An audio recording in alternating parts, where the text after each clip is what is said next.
Day, ladies and gentlemen, while smoking a Cuban cigar on the beach, I read an article on Ford Motor Company laying off thousands of workers to protect their profits. I immediately thought of how Coca-Cola did the exact same thing for the exact same reasons earlier. Now, we could look at this situation in two ways.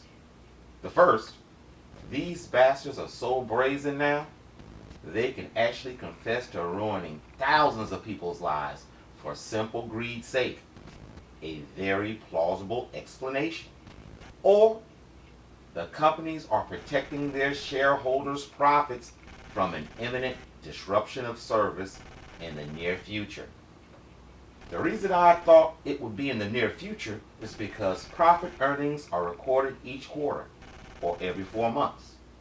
What I mean is, to protect profits in a 4-month window can only mean they foresee a dry spot on the near horizon, and seeing the summer months leading up to the holidays are companies' biggest months for business, this strategy is puzzling at best. I can see a hiring freeze. I can even see restructuring to maximize the ramp up to the holidays. But to tell the world they are laying people off to protect profits don't sound stable at all. I would like to share a couple of headlines and then read 2 stories to you. Why? To see if I'm the only person to perceive a connection. You ready? Here's the first headline. The Limited shut down all its stores and laid off 4,000 workers. That was the Business Insider, June 2017. The next one. GM will lay off 1,100 in Michigan after production shift. That's AOL Finance, March 2017. Next one. Lowe's announces nearly 2,400 layoffs for full-time workers. That's WSOC TV, January 2017. Example. That's a lot of people from some big-name companies being laid off in 1 quarter. Surely this can't be welcome news going into the summer and will definitely cause anxiety, ill feelings, and discontent within the white man community. I say the white man community because 1, black people are already used to this type of crap. And 2, notice it said 2,400 full-time workers will be laid off, and not the part-time positions most blacks are given. Don't get happy, all ye Hegelianized, highly educated white people. According to Good Call Under, IBM laying off thousands of workers and hiring thousands more. Is this the future of technology jobs? May 2017. Quote, according to a recent CNN report, although IBM is in the process of laying off thousands of workers, the company also plans to hire up to 20,000 new workers. Business Insider reports that in 2015 alone, over 70,000 IBM employers worldwide were either victims of attrition or layouts, or they retired or quit. However, during the same time frame, the company also added approximately 70,000 new employees.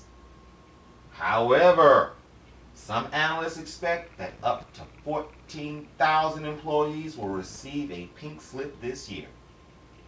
Meanwhile, IBM has confirmed that it currently has at least 25,000 job openings. Stop. If you can read between the white lies and the white lines, they are firing all the people with good paying jobs in the United States and hiring people at a fraction of the price overseas. Yep, the corporate evildoers are in the process of treating the common white man like a nigger. You don't believe, do you? Let's continue. Quote, Some critics have accused IBM of age discrimination, while others claim that many workers in high-cost countries are being laid off so companies can hire employees in lower-cost countries.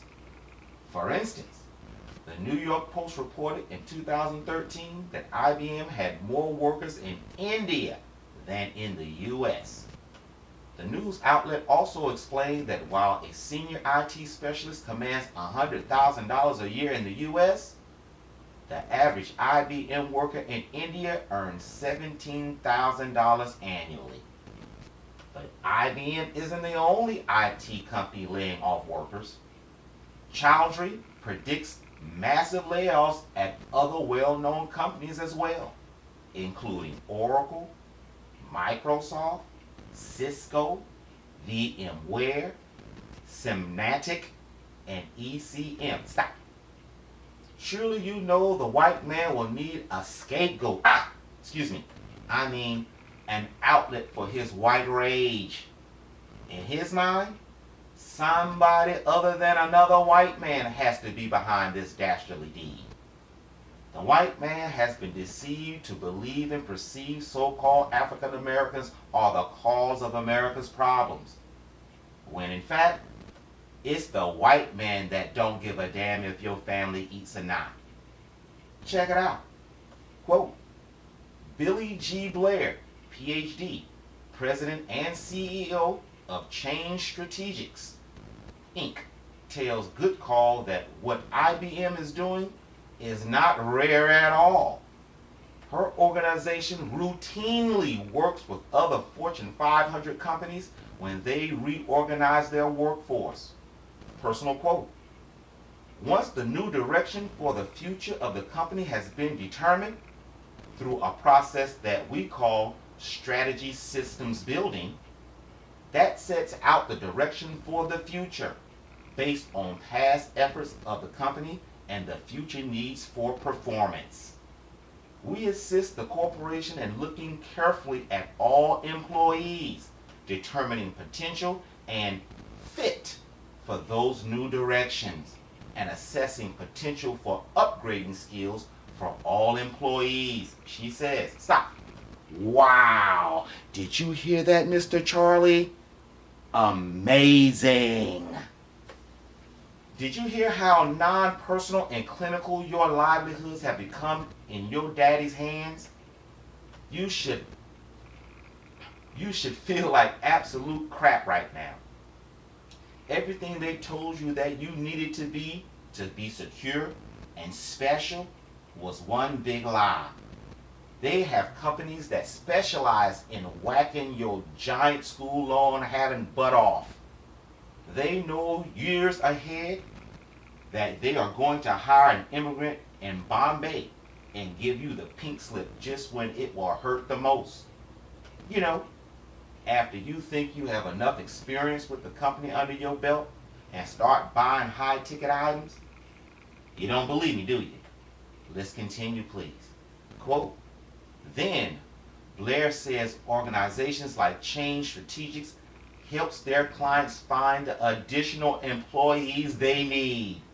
She notes that often these new employees are better suited to help the company reach its new goals because they have the desired training and skill sets. Example. Let's say it together on 3, Mr. Charlie. 1, 2, 3. The white man ain't shit. Black people. Again, surely these dynamics will usher in quotes like, the colors are taking everything, all throughout trailer parks and suburbia from coast to coast in America. Okay, saying all that, add this into your equation and tell me if your sums are the same as mine. According to the Independent UK and CBS News under, Donald Trump freezes funding to groups fighting right-wing terror and white supremacism. May 2017. Quote, Donald Trump has reportedly froze $10 million of grants destined to counter violent extremism in the United States. I'm going to say it again. Donald Trump has reportedly frozen $10 million of grants destined to counter violent extremism in the United States. More than 30 organizations were pegged by former President Barack Obama's office to receive funding, although the White House has since put the grants on hold pending review. Former white supremacist Chuck Leak, who has since become a volunteer with Life After Hate, one of the organizations that was due to receive government funding, said the white supremacy movement was becoming more active. Personal quote, "The white supremacist movement is far more active in the last 6 months than I have seen it in 10 or 12 years, he told CBS. Example. But wait! According to the Independent UK, under Donald Trump administration wants to cut white supremacism from counter-extremism program. Plans reportedly underway to rename Countering Violent Terrorism program to Countering Radical Islamic Extremism. Let me read that again. This is a long doggone quote. All right. According to the Independent UK, under Donald Trump administration wants to cut white supremacism from counter-extremism program. Subquote. Plans reportedly underway to rename Countering Violent Extremism program to Countering Radical Islamic Extremism. That's it. February 2017. Notice, all of this is in one little four-month window. Let's continue. Quote, Donald Trump's administration is reportedly pushing to erase neo-Nazis and white supremacists from the United States government's counter-extremism program by moving it to focus exclusively on Islamic terrorism. American officials briefed on the proposed changes told Reuters that Countering Violent Extremism, which is the DVE initiative, could be renamed to Countering Radical Islamic Extremism. The reclassification would remove its work combating far-right attacks and mass shootings such as the massacre of black churchgoers in Charleston, which are rarely classified as terrorism by the American authorities. Example. Interesting Hegelianized concept, is it not? Yes? No? Am I the only person looking too much into this? Is it just random events? Or should I look at the odds of these two events coinciding at this particular time as a perfect storm of dominionist discourse? What? I'm a hack? You say the Ku Klux Klan and highly educated people are not the same type of people. Thus, my theory is nothing more than racist propaganda? Oh, really? First, you are dead ass wrong in your perception. Didn't we just discover empiric studies, unadulterated, unmitigated, and naked aggressive racism by the highest class judges in the American justice system? Yes, we did. But because nobody got the right to call a black man a hack, I must crush your mind male rebellion. So let me get the ground rules right. If I can show you where poor white trash, the worst of the children of the demons, if I can show you a legitimate situation, plausible mind you, of an upcoming event that will devastate the poor white man to make him do exactly what everyone on earth know what he is going to do, will you at least hearken and cry out to my God to shorten up these upcoming days? I can't hear your answer because this is a video. But if you said yes, okay. Remember the last video where we discovered the same number of white people and black people do the exact same things?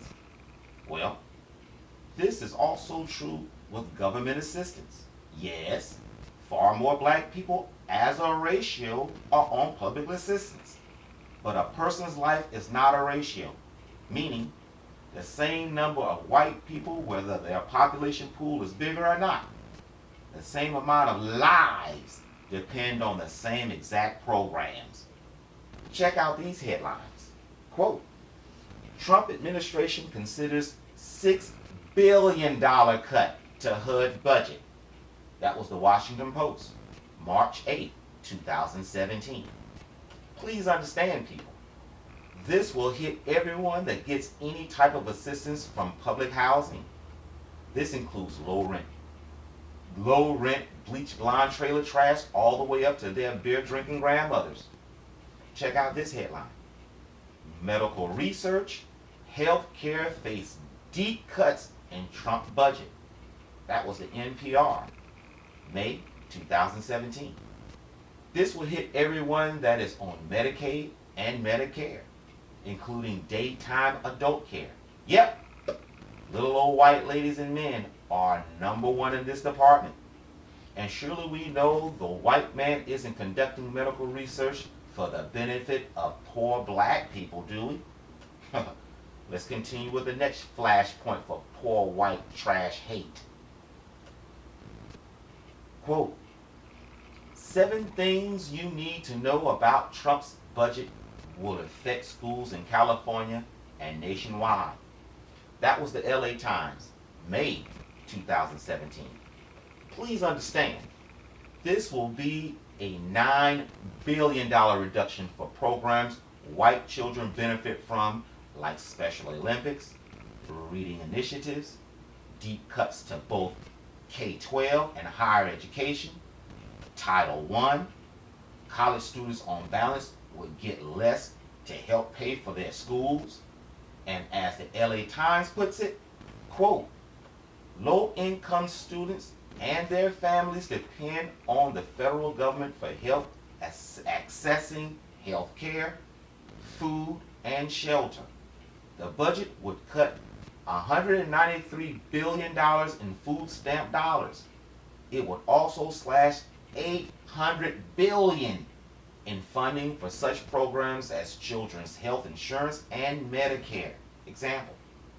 So as you can see, ladies and gentlemen, the same number of white people are dependent on the exact same public services black people are getting, whether at a lower percentage level or not. What on earth do you think they will think, say, and do when the evildoers' perceptual witchcraft trip their economic triggers? How? Easy. Show those who has never had to endure a little pain, you know, a little life is not fair type pain. I got to turn in the SUV for a used minivan type pain. Basically, a soccer mom will be a thing of the past type pain. Show them that type pain combined with a sorcery campaign of only the strong survive, and you got a very plausible situation for everything discussed thus far. Tell me what you think in the comment section, please. Before I let you go, though, allow me to show you yet another tenet of the dominionist demonic dogma that has overtaken the American government in a well-timed and well-formulated coup. This propaganda is straight from R.J. Rushdoony's teaching.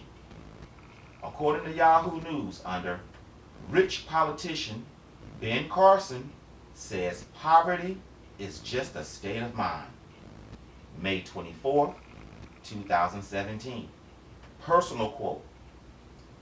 I think poverty, to a large extent, is also a state of mind, Carson told Sirius XM Radio in an interview released Wednesday. Another personal quote.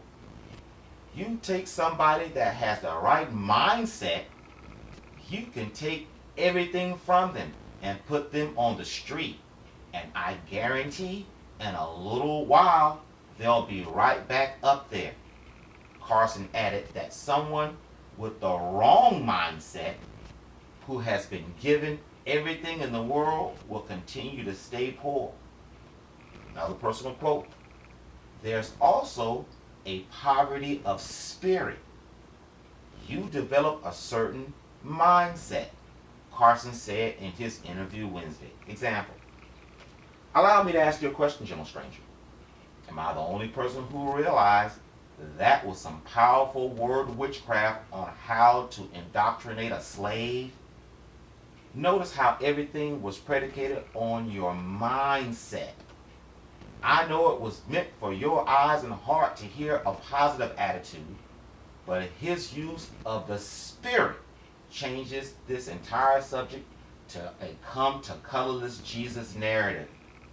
The mindset he speaks of is being possessed in your heart by the light of white Jesus, and being poor wouldn't matter. To the point, you don't even realize that you're poor. If you think about it, he isn't saying anything new. What I mean is, black people have been hanging on to this premise ever since we converted to Christianity. And even though it is painstakingly obvious white Jesus is a racist and a bigot and doesn't love the colors as much as he loves the whites, my people's mindset is stuck on stupid to the point they don't even realize white Jesus don't love them at all. Oh yeah. Well, I saw a comment from a sister that said it will be a long hot summer for us. I agree with her wholeheartedly. Thank you for looking at this video. My God's will. Man, got some stuff. Look for the next.